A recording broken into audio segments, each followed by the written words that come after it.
Se o ex-prefeito Carlos Amasta pensava em ganhar as eleições para governo com o seu candidato Osiris Damaso e eleger o seu pupilo Thiago Andrino para deputado federal este ano, navegou na maionese. A população de Porto está indignada e com toda a razão.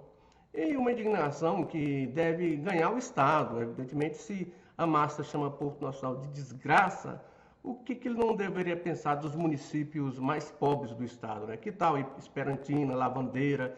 O que ele deve pensar desses municípios que estão longe de Palmas e longe dos seus shopping centers? A declaração de Amasta, chamando Porto Nacional de uma desgraça, não tem meias palavras, não tem outra interpretação. Ele pode até dizer que foi mal entendido e pedir desculpa, mas ali foi uma declaração, como era ao vivo, foi uma declaração muito espontânea. E Porto, realmente, na cabeça do ex-prefeito da capital, seria uma desgraça. Agora, vamos ver o que é desgraça.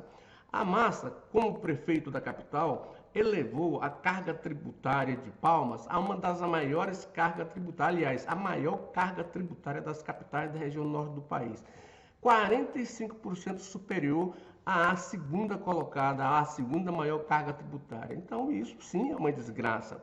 A Masta tentou implantar um BRT aqui em Palmas, no valor de R$500 bilhão a ser pago com recursos públicos, e que foi refutado pela Justiça Federal e pelo Ministério Público Federal, porque viram ali a possibilidade de desvio de recursos devido à superestimação do valor envolvido. Ou seja, então, que seria desgraça, na verdade, né? A Masta, quando o prefeito da capital permitiu, porque ele é que autorizava pelo estatuto aí do Fundo de Previdência, uma aplicação de 50 milhões do Fundo dos Servidores Públicos ali no fundo, sem condições para receber tal investimento em função do seu capital social, ou seja, o Amasta, o Fundo de Previdência dos Servidores na gestão de Amasta, aplicou 50 milhões contra a norma do Banco Central. Isso sim é que é desgraça, não é verdade? A Amasta chegou a aumentar o IPTU de Palmas a 3.000%. O que é desgraça?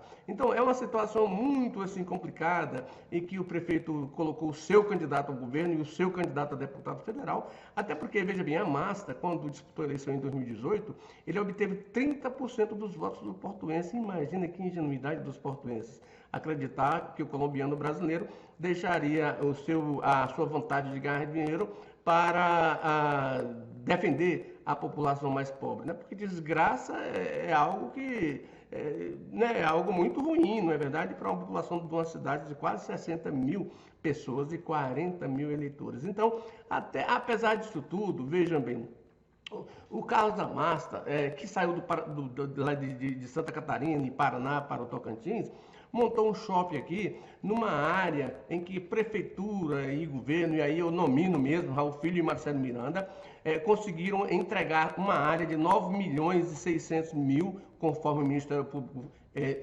Ministério Público Estadual, por cerca de 800 mil para Carlos Amasta, em 24 suaves prestações.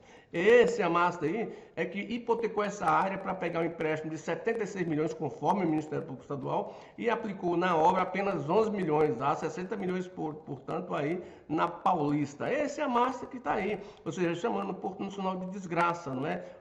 Passou esses 4 últimos anos torrando os seus ativos eleitorais e o seu dinheiro em viagens, e chega agora fazendo essa questão aí com a população da cidade e, na verdade, está destratando não só a população de Porto, mas do Estado, que o recebeu também. Tanto que ele foi eleito prefeito da capital, era um neófito em política, foi eleito prefeito da capital, teve uma quantidade relevante de votos para o governo do Estado, mas, como se nota, na cabeça dele está outra coisa. Então ele cometeu um ato falho, devia pedir desculpas, porque a cidade de Porto não é uma desgraça, muito pelo contrário, a cidade de Porto é o berço de criação do estado do Tocantins. Se ele desnuda, se ele critica o berço da história do Tocantins, ele está criticando a própria história do Tocantins. E para nós aqui da região norte é um absurdo. Então a população de Porto Nacional e do estado tem o dever de colocar esse Amasta no lugar devido.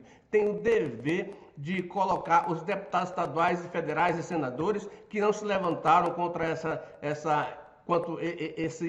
absurdo que o ex-prefeito Carlos Amasta disse, tratando uma cidade de desgraça. Eu imagino como é que deve ser um empresário lá no sul do Brasil, pensando em fazer investimentos na população da cidade, investimentos que vão gerar empregos, melhorar a economia da cidade, se houve um ex-prefeito, dono de shopping, dizendo que essa cidade é uma desgraça. Então, a população tem o seu voto. Com o seu voto é que ela pode mudar, tentar mudar essa situação. Aliás, é a sua única arma, não é verdade? Ou seja, se o candidato de massa ganhar, pelo visto, né, entende-se, a cidade de Porto será tratado, lógico, como uma desgraça, né? Somos os portuenses uns desgraçados. Pode um negócio desse, na mesma semana em que a cidade completa 161 anos de emancipação política, 260 anos de história. Pode uma história dessa? Cadê os historiadores? Onde estão os deputados? Onde estão os geógrafos? Onde está a elite cultural da cidade? Onde estão os movimentos culturais da cidade, que são rápidos em defender regiões localizadas, como o Jalapão, para esquecer do berço desse Estado?